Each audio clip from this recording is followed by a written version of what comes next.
Bada beste Euskal Herri bat, ez dena gure kantu zaharretan agertzen, ez eta egutegietan ere, ez dena kondairetan aipatzen, ez iragarki berrietan, ez duena pertsonaia mitologikorik.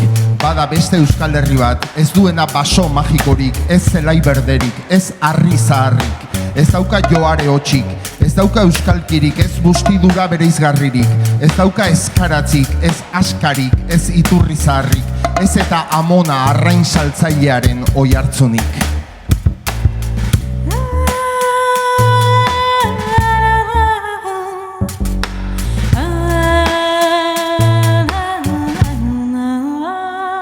Euskal Herri horretan ez dago eusko labelik, ez dute Idiazabalgo gaztazatirik oskailuetan, ez da iristen euskararen azken berririk, ez daki mihiluzeko zakua zer den.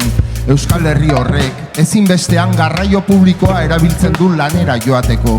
Nekazal eremutako traktoretan ez dute euskal irratirik entzuten. Klase ertainaren auzo erresidentzialetako buzoietan ez da berriarik ikusten. Eta udako jaietan tradiziotik jadanik ezerrez duten bertsoak entzuten dira.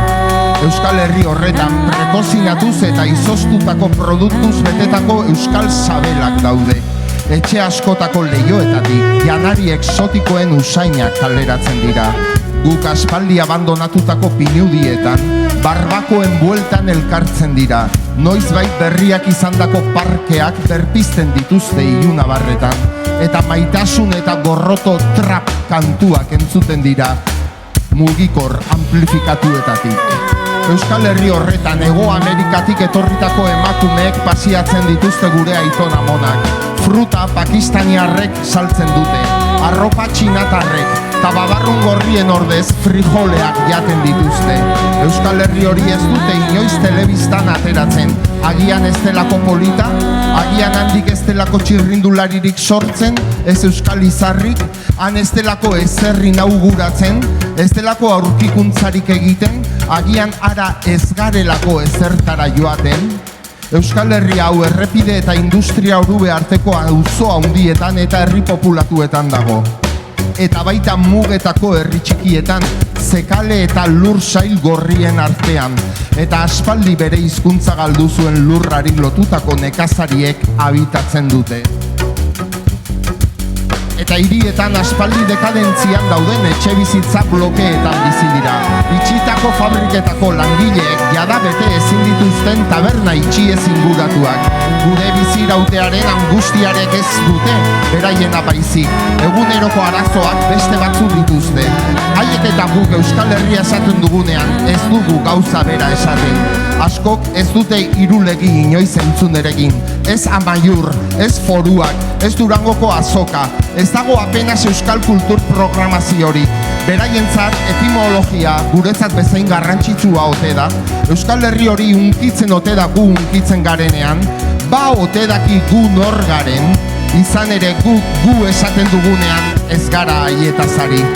Euskal Herri horretan bizi direnen etxe bizitzak, auzoak, jada erreta zegoen eremu batean eraiki ziren, iritsi zirenerako, jaio zirenerako, sute handi batek arrasatua zegoen dena, uholde batek irentsia, minez, zigorrez, humilazioz, bere hizkuntza aspaldi galdu zuen baiaretara jaio ziren, berreraiki gabeko Gernika kultural batera.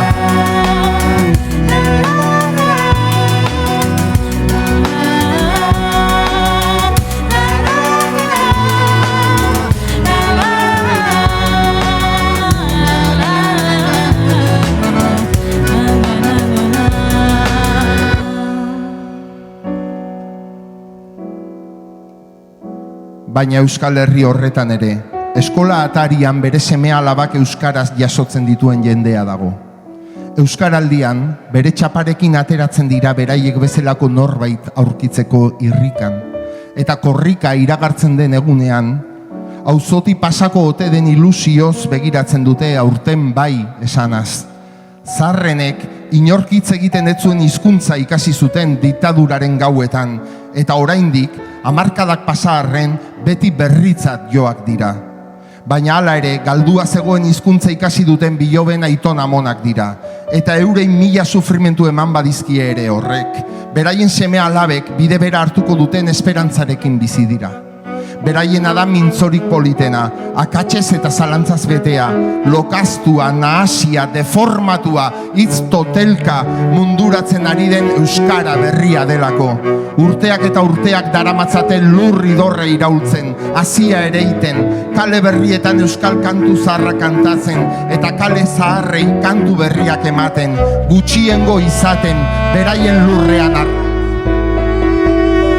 asko zuaitzi gabeko sustraiak ziren etorri zirenean, eta orain pertinentzia sentimentua errotu zaie, auzo sentimentua dute.